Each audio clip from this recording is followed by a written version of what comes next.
Boker Tov.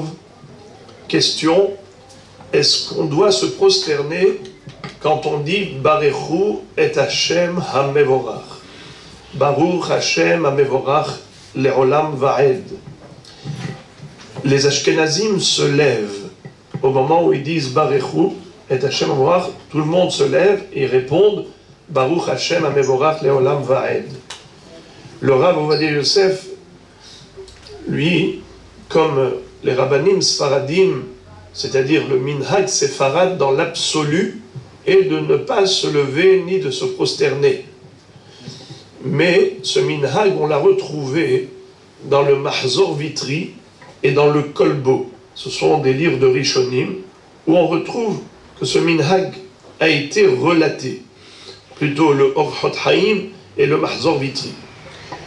Le Mishnah Boura, dans Bi'ur Halacha, Siman Kuf Yud Gimel, Saïf Gimel, nous dit que il y a un Rav qui a écrit un livre qui s'appelle Magen Giborim.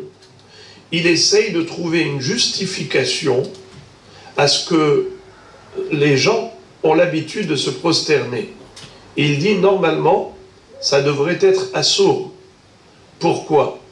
Car nous avons une règle qui est écrite dans le Shulchan Aruch, Siman Kuf Yud Gimel, Saïf Aleph, que les Chachamim ont institué 4 prosternations dans la Hamida. Au début de la Hamida, à Magen Avraham, à Modim et à Tov Shimcha Ulchana et Lehodot. Et on n'a pas le droit de rajouter au-delà de ce que les Chachamim ont institué. C'est la raison pour laquelle même le Rav Ben Sion Abba Shaul n'était pas du tout favorable à cette prosternation de Barechu. Pour cette même raison qu'on n'a pas le droit de rajouter sur ce que les Chachamim ont institué. Mais le Mishnah Boura sur le Shulchan Aruch Kuf Yud Gimel Saïf Gimel qui dit ainsi HaKorea Bevechol Koma Lefanecha Tishtahave. Celui qui se prosterne, quand on dit Vechol Koma Lefanecha Tishtahave, toutes les silhouettes vont se prosterner devant toi. Ou bien, Ulcha levadecha anachnu modim, ceux qui se prosternent dans ces mots. Ulcha levadecha anachnu modim, ils se prosternent. Ou bien, dans la Hoda'a et Hallel de Birkat Amazon, Nodeh lecha Hashem Elokenu, dans Birkat Amazon, ils se prosternent. Et tout cela, eh bien, Hareze Megunne. Le Shulchan Aruch nous dit que c'est négatif, ce n'est pas bon. Pourquoi?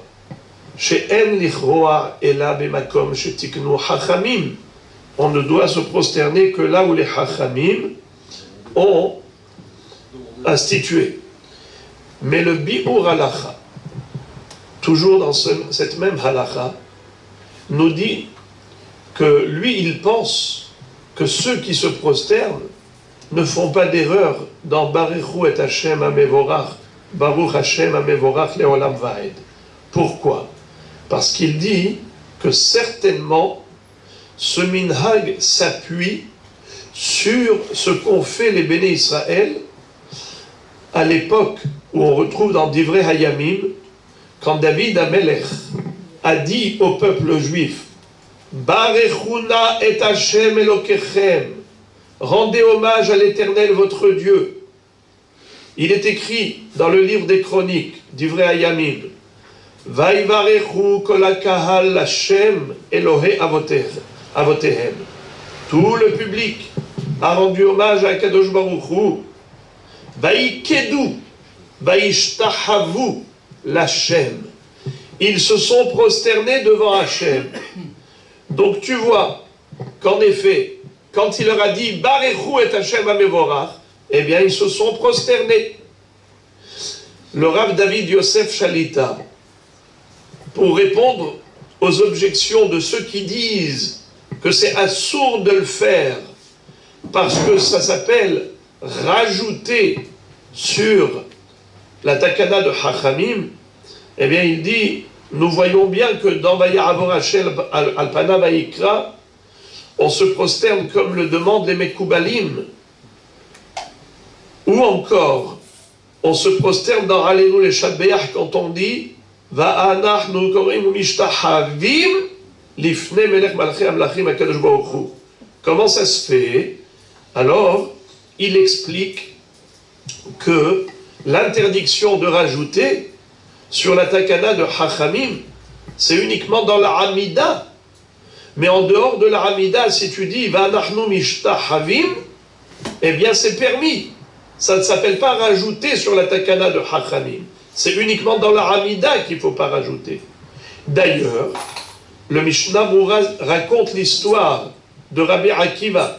Parce que la Gemara raconte que quand Rabbi Akiva avait terminé sa Hamida, et il arrivait à Elokai, Netzor Leshonim Era, et Yule Ratsonim Refi Vegion Libi Lefanecha, à ce moment-là, il rajoutait des tfilotes, des kriot, des ishtahavayot, il se prosternait tellement de fois que si quelqu'un l'avait laissé dans un coin de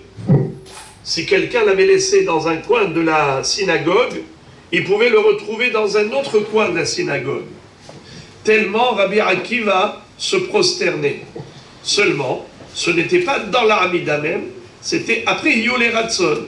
Donc voilà, ce qui veut dire qu'il n'y a pas d'interdiction de se prosterner quand on dit Va'anachnu mishtachavim ou Barechu et Hashem hamevorach. Ceux qui le font, on ne peut pas les critiquer. Ceux qui ne le font pas, comme les Sfaradim qui n'avaient pas l'habitude de le faire, comme le Rav Ovadia Yosef Zatzal lui-même ne bougeait pas pendant Barechu, et le Rav Ben Zion Abba Shaul disait même carrément c'est assourd de se prosterner. On peut respecter ceux qui ne se prosternent pas, comme on peut respecter aussi ceux qui se prosternent. Chacun il a sur quoi s'appuyer. Ve Shalom al Israël.